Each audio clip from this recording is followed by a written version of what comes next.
Belinda Carlisle fans, it's been 35 years since she took on the music world solo and topped the UK chart with Heaven is a Place on Earth. She also had a song, Circle in the Sand. Aha, there you go. 80s legend, currently on tour. The tour's called Decades, celebrating her career so far, ahead of a new album release as well. Take a look. Ooh, baby, do you know what that's worth? Ooh, heaven is a place on earth. Well, Belinda's here now. Morning. Morning. You're busy explaining what's everything's in it. What's happened here? Something is an accident. Well, I mean, I didn't. Yeah, I mean, I have new material out, but it was just because my son ran into Diane Warren, and I was planning on, you know, kind of retiring. And then she said, "Come to the studio. I have some songs for you." And I was like, I can't say no because they're so good.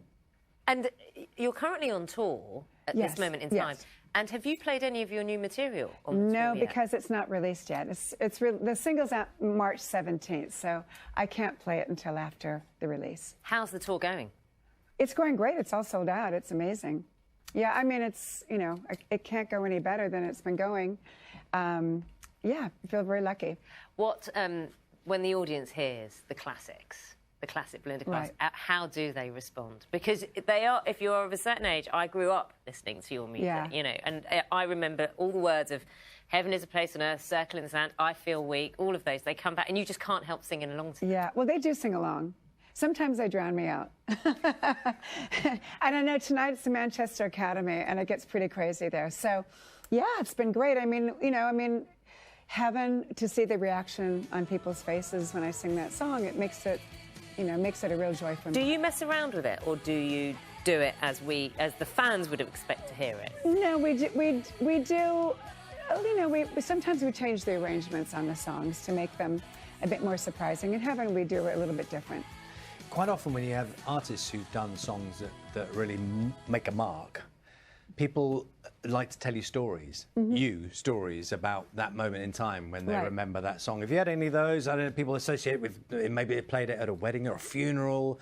Often there are, you know, there are times. Yeah, I mean, you know, I've had the experience where, you know, and artists have the experience, a lot of them, where certain songs transcend the music and become moments in somebody's life.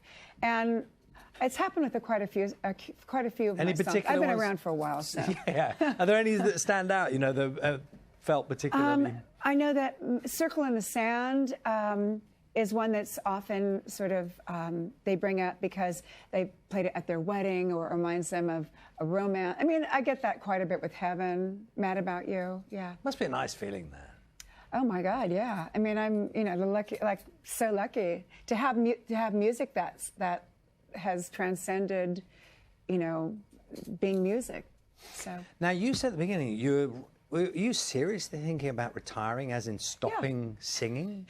Well, yeah. I mean, I thought I was winding down. This year was going to be making up COVID. Like this tour that I'm on right now this is the third time that it's been actually scheduled. So, and I thought, well, you know, I've been doing this since I was 17. Maybe it's time to sort of slow down, and I was planning on it. And then my son running into Diane Warren at Starbucks, and they called me, and I just thought, do I really want to do this? Because it's a big commitment, you know? It's 1.5 years or 2 years out of my life. So when I went to the studio and heard the songs, it would be so stupid to say no, and I loved the songs. So, what does your son think of your career, like growing up with a famous mother? Well, I mean, I think he kind of, well, yeah, I mean, he's proud. And you know, I've been doing this since I was 17, as I said, with the Go-Go's.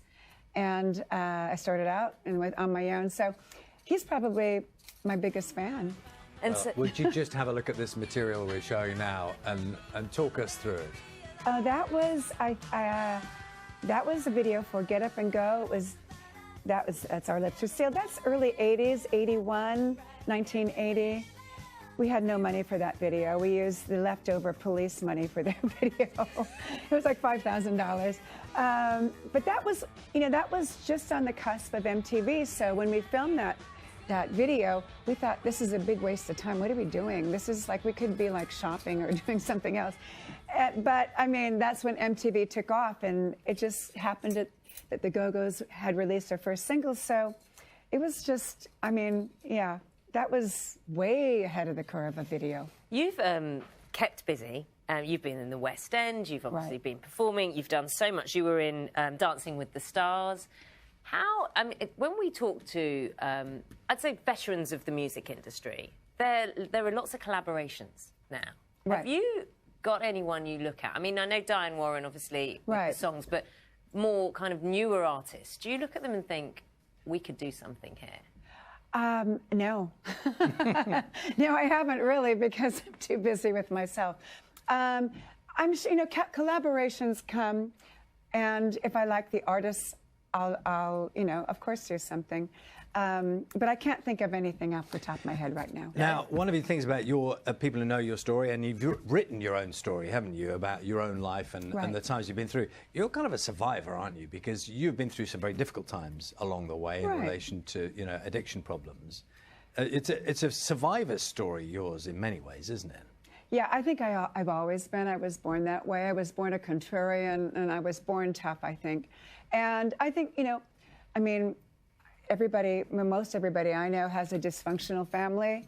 And, you know, going through that, and of course, the ups and downs that I've had in my career, highs and lots of lows too. So what's the bit in you that means that when you reach those points, the low points where, I don't know, no one's interested, the phone's not ringing, what's the thing that keeps you going?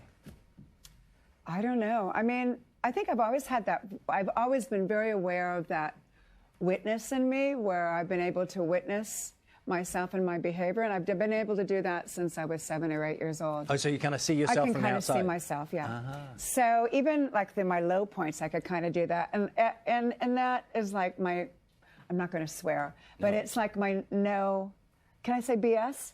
You can just leave it at that. Yeah, we know what you mean. But I mean, I've always been able to do that, and sort of, you know, yeah. I think that's kept me going. And your fans, people love a journey, don't they? And you were talking about, you know, playing here in Manchester tonight. I guess that's one of the things people invest in, isn't it? A story, you know, a survivor, a bit, someone still doing the thing. People love that. The people love the survive. But I mean, I've been doing this for so long. I mean, when you've been doing it as long as I have, I think most people, you know, and at my age, I think they're usually survivors, because it's fun. It's a great career to have. It's not easy at times, but it's great. Lovely to see you here this morning. Thank you. Thank you. Thank you. Belinda Carlisle's new single, Big Big Love, will be out on the 17th of March. You're watching Breakfast. It's 8:59.